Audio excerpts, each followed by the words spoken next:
நம்ம வீடு நமக்கு தெரியும். நம்ம சிமெண்ட் SRM PR சிமெண்ட். இது நம்ம சிமெண்ட். காங்கிரஸ் கட்சியின் வங்கி கணக்குகள் முடக்கப்பட்டிருப்பதாக அண்மை தகவல் கிடைத்திருக்கிறது. அதனை பார்த்து வருகிறோம். பொது தேர்தல் சமயத்தில் வேண்டுமென்றே வங்கி கணக்கு முடக்கப்பட்டிருப்பதாக காங்கிரஸ் கட்சியினர் புகார் அளித்திருக்கிறார்கள். காங்கிரஸ் கட்சியின் வங்கி கணக்குகள் முடக்கப்பட்டதாக கட்சியின் பொருளாளர் அஜய் மக்கான் குற்றச்சாட்டை முன்வைத்திருக்கிறார். பொதுமக்களிடமிருந்து நிதியுதவி பெறுவதற்கான அந்த உருவாக்கப்பட்ட அந்த வங்கி கணக்குகள் முடக்கப்பட்டிருப்பதாக அவர் கூறியிருக்கிறார். பொது தேர்தல் சமயத்தில் வேண்டுமென்றே வங்கி கணக்கு முடக்கப்பட்டிருப்பதாக குற்றச்சாட்டை முன்வைத்திருக்கிறார். மேலும் இந்த பொது தேர்தல் சமயத்தில் வேண்டுமென்றே தங்கள் கட்சி வங்கி கணக்குகள் முடக்கப்பட்டிருப்பதாகவும் இதன் மூலமாக ஜனநாயகமும் முடக்கப்பட்டிருப்பதாகவும் அவர் கூறியிருக்கிறார்.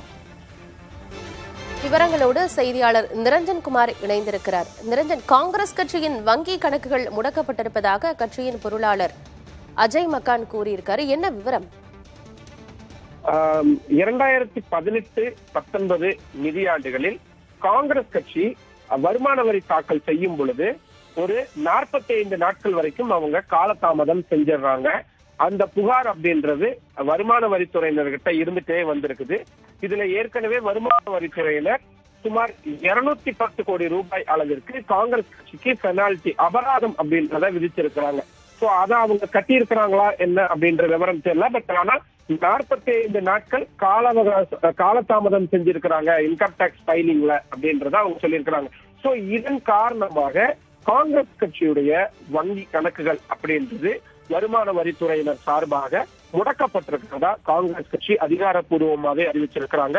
மொத்தம் 4 கணக்குகள் காங்கிரஸ் கட்சியுடைய பிரதானமான வங்கி கணக்கு, அது மட்டும் இல்லாம இளைஞர் காங்கிரசுக்காக இருக்கக்கூடிய வங்கி கணக்கு, அப்புறம் இந்த சமீபத்துல ஒரு மாதத்திற்கு முன்பாக பொதுமக்கள்கிட்ட இருந்தும் காங்கிரஸ் கட்சி தொண்டர்கள்ட்ட இருந்தும் நிர்வாகிகள்ட்ட இருந்தும் நிதி உதவி வாங்கறதுக்காக அவங்க உருவாக்கி இருந்த வங்கி கணக்குகள் 133 ரூபாய், 1333 ரூபாய், 1,333 ரூபாய் அப்படின்னு அவங்க அந்த ஒரு கணக்குகள் வச்சிருந்தாங்க. இவ்வளவு தொகை கொடுக்கணும் அப்படின்னு வேண்டுகோள் எடுத்திருந்தாங்க. அதுக்காக உருவாக்கப்பட்ட வங்கி கணக்குகளும் முடக்கப்பட்டிருக்கு அப்படின்ற முக்கியமான தகவலையும் அவங்க சொல்லி இருக்கிறாங்க.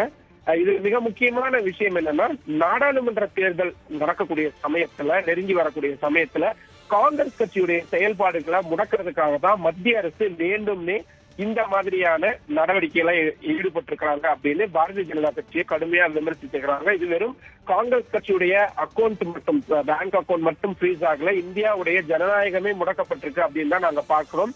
இந்தியாவில ஒரே ஒரு கட்சி மட்டும்தான் ஆட்சியில இருக்கணும், கட்சி மட்டும்தான் நாட்டிலேயே இருக்கணும் அப்படின்ற ஒரு நோக்கத்தோட தான் பாஜக செயல்பட்டு வராங்க அப்படின்ற குற்றச்சாட்டுகளை முன் வச்சிருக்காங்க. சோ தேர்தல் சமயத்துல ரொம்ப முக்கியமான ஒரு குற்றச்சாட்டா தான் இதை நம்ம பார்க்க வேண்டியது இருக்கு. இதுக்கு இன்னும் இன்கம் டாக்ஸ் டிபார்ட்மெண்ட்ல இருந்து எந்த அவங்க சைட்ல விளக்கங்கள் எதுவும் கொடுக்கல. நிச்சயமா அதையும் நம்ம ஒளிபரப்புவோம்.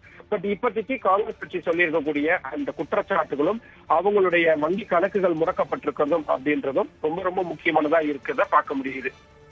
மக்களவை தேர்தல் நெருங்கும் நிலையில் இப்படி ஒரு நடவடிக்கை இவ்வளவு நாட்களாக எடுக்காம இப்ப தேர்தல் தேதியும் இன்னும் சில நாட்கள்ல அறிவிக்க போறாங்க, மக்களவை தேர்தலுக்கான தேதியை. இந்த நேரத்துல வருமான வரித்துறையினர் காங்கிரஸ் கட்சியோட வங்கி கணக்குகளை முடக்குவதற்கு என்ன காரணம் நிரஞ்சன்? அரசியல் ரீதியிலாக பார்த்தால் காங்கிரஸ் கட்சி நிச்சயமாக இதனை பழிவாங்கும் நடவடிக்கை என்பதாகத்தான் சொல்வார்கள். அதுதான் வரக்கூடிய மணி நேரங்களில் அக்கட்சியுடைய பல்வேறு தலைவர்களுடைய ட்வீட்டுகளாகவோ அல்லது பேட்டிகளாகவோ நாம் நிச்சயமாக அப்படியான ஒரு விஷயமாகத்தான் பார்ப்போம். அஜய் மக்கானுடைய பத்திரிகையாளர் சந்திப்பிலும் கிட்டத்தட்ட மத்திய அரசை பாஜக கட்சியை கடுமையாக விமர்சிக்கும் அந்த டோன் என்பது இருந்தது. பாரதிய ஜனதா கட்சி இதற்கு எப்படி பதிலளிப்பார்கள் என்பதையும் நம்மால் ஓரளவுக்கு யூகிக்க முடியும். இவர்கள் செய்த அந்த 2018-19 நிதியாண்டில் வருமான வரி தாக்கலை செய்வதற்கு காங்கிரஸ் கட்சி எடுத்துக்கொண்ட அந்த காலதாமதம் மற்றும் அபராதத்தை திருப்பி செலுத்தாதது போன்றவைதான் இதற்கான காரணமாக இருக்குமே தவிர இது வருமான வரித்துறையினரது அந்த துறை சார்ந்த நடவடிக்கையாகத்தான் பார்க்க வேண்டும். இதற்கு கட்சிக்கும் அரசுக்கும் எந்த தொடர்பும் இருக்காது என்பது மாதிரியான ஒரு பதிலை பாரதிய ஜனதா கட்சியினர் வழங்குவார்கள். ஏனென்றால் தொடர்ச்சியாக இது போன்ற சம்பவங்கள் சமீப நாட்களாக நடந்து வரக்கூடிய சூழலில் இந்த 2 தரப்பினருமே இதே மாதிரியான ஒரு ஸ்டாண்டர்ட் பதில்கள் என்று கூட நாம் சொல்லலாம். இதைத்தான் இவர்கள் பாரதிய ஜனதா கட்சி சார்பாக தெரிவிப்பார்கள் என்றும் நாம் எதிர்பார்க்கலாம். ஆனால் இன்னும் அதிகாரப்பூர்வமாக வேறு எதுவும் இன்னும் சொல்லவில்லை.